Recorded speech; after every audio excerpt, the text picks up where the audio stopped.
pretty simple. It's just essentially the two-part release.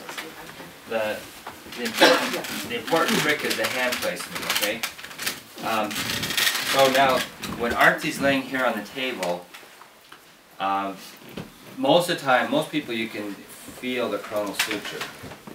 As you come down, you can, so her coronal suture is right here. Okay, so it's this far back. And most of the time, if you look, it's about even with the front of the ear, and most people.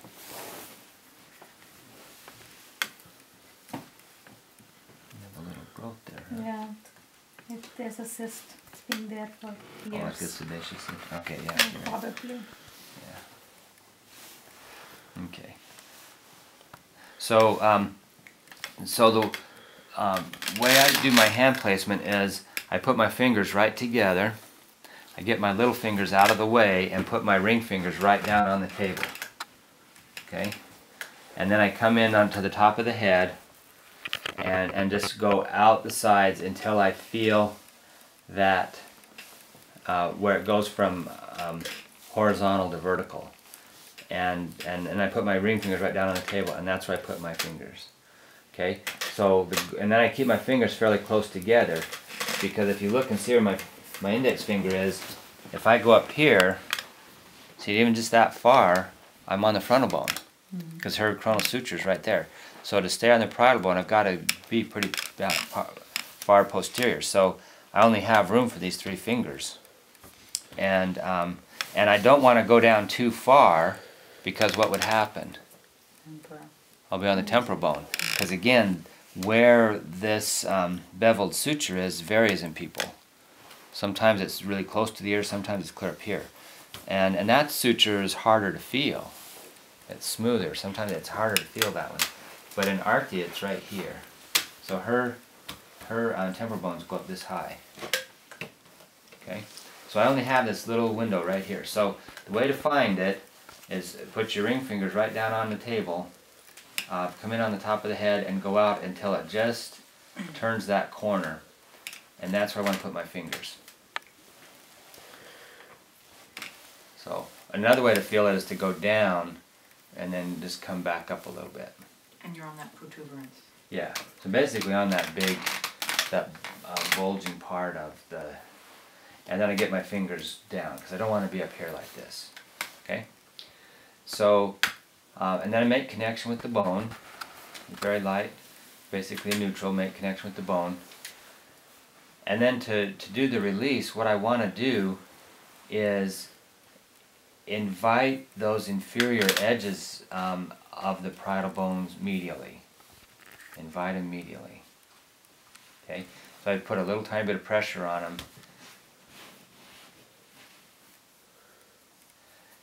And this is where you get that sensation of swishing the plywood through water, because as you do that, you have to wait for the CSF to move out of the way as you push the parietals medially. So you're doing a little bit of compression? Mm-hmm. A little bit of compression.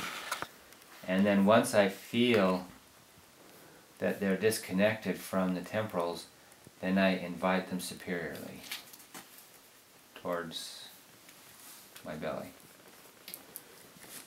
And that will generally trigger, so as soon as you do that, it triggers unwinding in the parietals. So I'm just following the unwinding then. Can you just repeat what your first pressure was? So you go medially, Okay, medially. and once it disconnects, then you go superiorly. Okay. Okay? And that will, and again, these are, I mean, how much force was I using, Artie? Nothing actually. But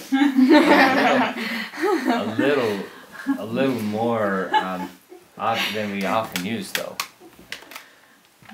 But that right there is putting. I was trying to figure out whether medially means this way or this way, and I couldn't really tell. I just felt the very slightest bit, and I couldn't tell whether this is this or this. Yeah. So. There's almost nothing. Yeah. So here's the medial compression right so there. So medial doesn't mean that you're jamming the suture. Medial means that you're Pressing in and the water's going swishing out the side. Yeah, Okay. and I'm also, I'm not pressing in at the top. Right. I'm trying to swing those bottom parts in. So Okay. imagine if they're parietals like this, you're trying to swing them like that. Okay, so I'm not compressing here. Yeah, I want to disengage the parietal temporal bevel. Okay. And that's why it's important to remember that parietals are underneath the temporals, because by that medial compression will disengage them a little bit. Okay? So, but again, we're using cranial level forces. So pushing that in, waiting for the fluid to move out of the way a little bit. There it goes, because we just did it. And now I'm going to invite it towards my belly.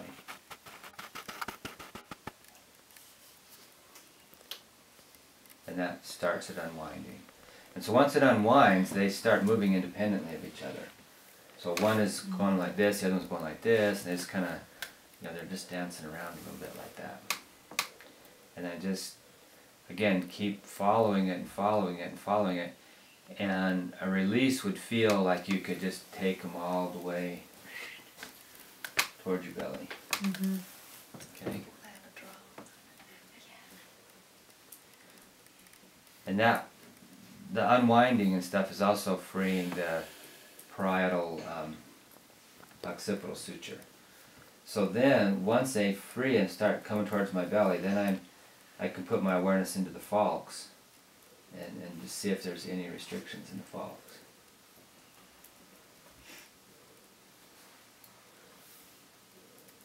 Okay? So it's just a simple two-step plan. You want to decompress and pull. Okay? Question. So in cryosacral therapy, if my hands is a little bit off, does that like mess up the whole technique? The body will often tell you. Okay. It won't feel quite right, or it'll buck a little bit, and so just reposition your hand.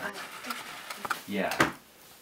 So, but the main thing to watch for is to not be on the frontal bone and to not be down on the temporal bones.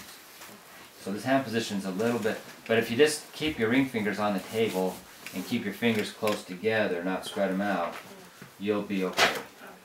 And don't go all the way down the side. Okay? So, are there two people that are willing to work back in the other bedroom? Sure. If there's